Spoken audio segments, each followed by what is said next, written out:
Welcome to the Sleepy Archaeologist. As you settle beneath your blankets, let your mind slip back behind cool stone walls.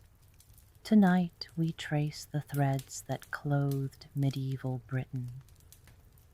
Men and women, peasants and nobles, each garment layered with meaning. Close your eyes, breathe, let each stitch become your lullaby. Picture far back to the 12th century in the rural villages of medieval England. A man wakes before dawn, pulls on a coarse wool tunic, its length grazing his knees, beneath a pair of linen brays tied at the waist. In the early Middle Ages, brays, medieval pants, were long and baggy, reaching mid-calf or even the ankle, like a second skin for warmth and modesty. As time passed into the 13th, 14th, and 15th centuries, they grew shorter, especially as fitted hose became more fashionable. The man's brays provide him modest warmth against the morning chill. Over it, a simple cloak fastened with a bone pin.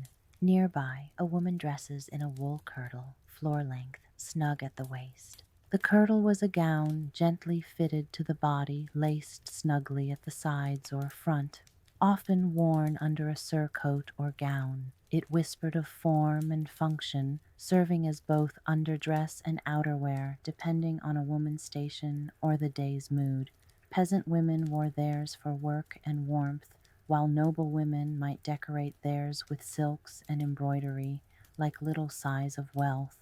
Beneath her kirtle, she wears a linen chemise, her undergarment a loose dress, soft to the skin, ready to wick away the sweat of the day. She gathers her hair beneath a kerchief or wimple, practical and plain. On the hearth sits a warp-weighted loom, its gentle sway working through thread. In this home, as in the corners of so many medieval English homes, both timbered cottages and stone-lined townhouses, stood the warp-weighted loom, an ancient silhouette against daubed walls. Its origins reach far back to the looms of Neolithic Europe, but it journeyed to Britain by way of Iron Age migrations and Norse and Anglo-Saxon settlement. These looms, familiar across Scandinavia, the Baltics, and the Mediterranean, arrived with both Roman influence and later Viking settlers, who brought the loom northward during the 8th to 11th centuries. By the early medieval period, the warp-weighted loom had become a fixture in English domestic life. Leaning upright against an interior wall, it held its vertical warp thread steady with neatly smoothed stone or clay weights. Women spun wool or flax into thread, then passed the shuttle back and forth in slow rhythm, their fingers echoing generations of patient skill. Though largely replaced by the horizontal treadle loom after the 12th century in urban centers and monastic workshops, the weighted loom lingered in rural households. Household spindle whirls, stone, bone, clay, spin quietly alongside it.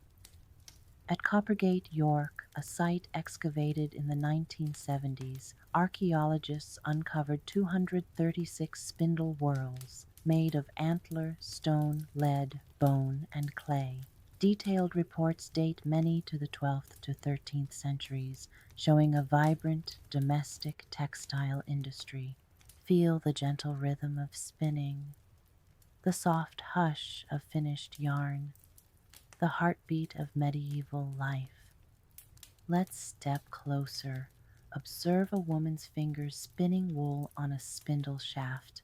A stone whorl tip finely drilled to just 9 to 11 millimeters gives balance. Spindle whorls from Coppergate show subtle variations, stone, bone, lead, some decorated with ring and dot patterns. These whorls, scattered across home hearths, hint at shared practice.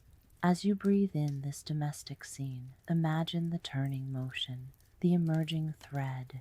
Each yard spun, each warp prepared, becomes a silent devotion to the art of creation.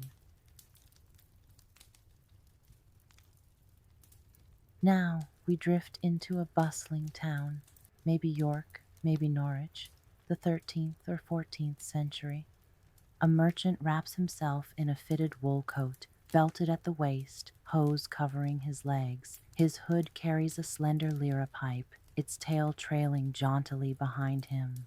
The lyre pipe was a long, trailing piece of fabric attached to the hood. It began simply, just a way to tie the hood snug round the head to keep out the cold and the wind. But as years crept by, the tail grew longer, more fanciful. His wife folds textiles slowly. She wears a practical cote hardie, a dress that is laced at the side, revealing her linen chemise beneath.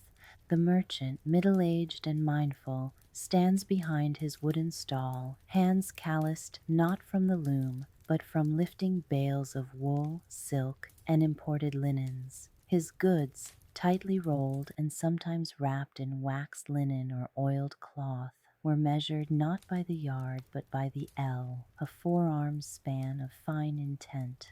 Dyes offer of soft blues, woad, gentle yellow, weld, muted reds, madder. By 1363, Edward III passed statutes called sumptuary laws, forbidding luxurious clothing in lower classes, silk, velvet, fine fur, linking fabric to status. Pieces of imported silk, traces of dyes, archaeologists have uncovered fragments at Norwich and York. In York, archaeologists uncovered the bones of daily life in an extraordinary dig conducted between 1976 and 1981. Beneath layers of soil preserved by waterlogged ground, they unearthed a marketplace, quiet now but once alive with traders, tanners, and textile workers. Among the most telling finds were the remnants of the cloth trade. Spindle whorls carved from bone and clay, worn smooth by hours of use, weaving tablets used in tablet weaving for trim and edge finishing, and perhaps most evocative of all, loom weights, still marked with soot and wear.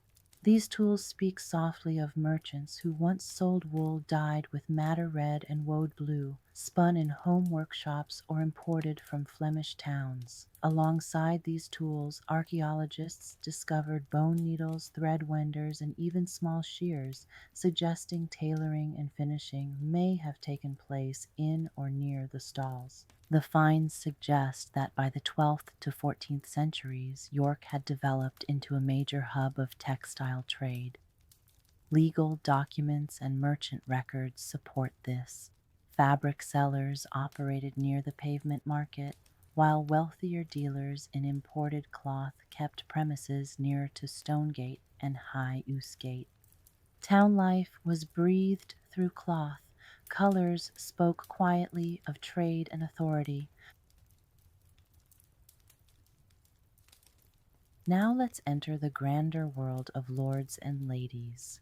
In a castle overlooking a bustling town, a nobleman dons a wool doublet, a jacket-like garment snug and padded, then layers a stately velvet houppeland edged in fur. Men and women donned the houppeland. The houppeland was a robe, full and flowing, with wide sleeves like wings. Men of status wrapped themselves in it, the fabric heavy and rich. His hose are crimson, tight, polished. On his feet are houppelandes, long, pointed leather shoes with tips extending 2 inches, swooping like small moons. Sumptuary regulations in 1463 under Edward IV restricted houppelandes' length. Commoners limited to modest extensions, nobles allowed longer ones. The statute forbade anyone under the estate of a lord from wearing pikes longer than 2 inches beyond the foot. The longer versions, sometimes stuffed with moss or whalebone to maintain their shape, were becoming increasingly long and increasingly seen as vain and impractical. The law stated these shoes were outrageous and vain, distracting from a man's station and offending the moral sense of decency. While enforcement was inconsistent, the law reveals the deep concern among the ruling classes about the blurring of social lines through clothing. And it wasn't merely written words. Archaeological finds in places like London, especially along Thames Street excavations, have revealed long pointed shoe soles, some exceeding 6 inches in extension, preserved in silts alongside the remains of timber homes and market stalls. Now back to our nobles. The noble's wife wears a fine linen chemise beneath a silk gown with fitted bodice and trailing sleeves. Over that, her velvet houppeland closes with a silver gilt girdle, a key dangling at her side. Her hair entwined beneath a delicate netted crespine or hidden under a delicate starched veil. Excavations of castle textiles, embroidered gifts, fur linings have been reported from 15th century sites like Waterford. These fragile findings are to be cherished, as sadly, due to the ravages of time, textile fragments rarely survive. With each fold and finish, clothing whispered nobility's quiet command. Velvet was the fabric of kings, soft as a sigh, rich as a winter fire, woven into the heart of medieval England. Velvet did not begin there. It came from far-off lands, Italy most often in cities like Lucca and Venice, where looms clattered and silk threads danced. By the 14th century, velvet began to trickle into England, carried by merchants and nobles who prized its shimmer and depth. It was not for the common hand. Velvet was costly, made from silk, woven with a special technique that raised tiny loops into a plush, dense pile. Touch it, and it was like touching shadow and light at once. In England, it became the cloth of kings and bishops, courtiers and queens. Rich reds, royal blues, deep blacks, all dyed with expensive colors that clung to the nap like secrets. By the 15th century, velvet danced through the royal courts. Henry IV wore it. So did nobles who wanted to be seen and remembered.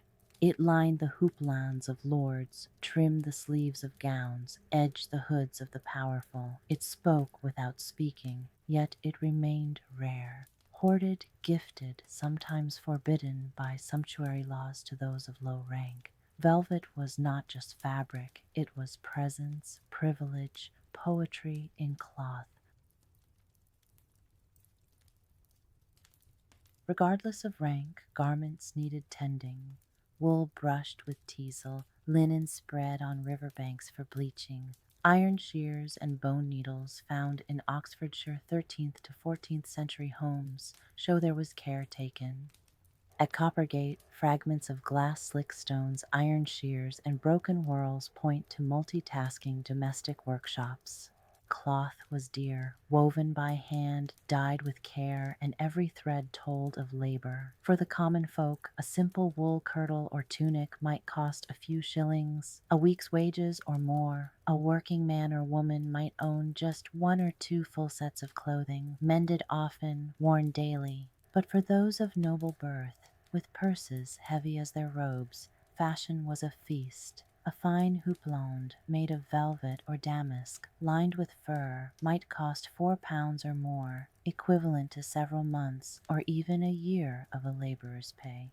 Silks from the East, gold brocade, rare dyes like deep crimson or true blue from indigo, they turned clothing into treasure. Even the buttons, the fur, the trim, each and every little detail had a price. Tailors were paid for their hands and time. A custom-fitted gown might take days to stitch, and garments were so precious they were passed down, bequeathed in wills, recorded in inventories like jewels.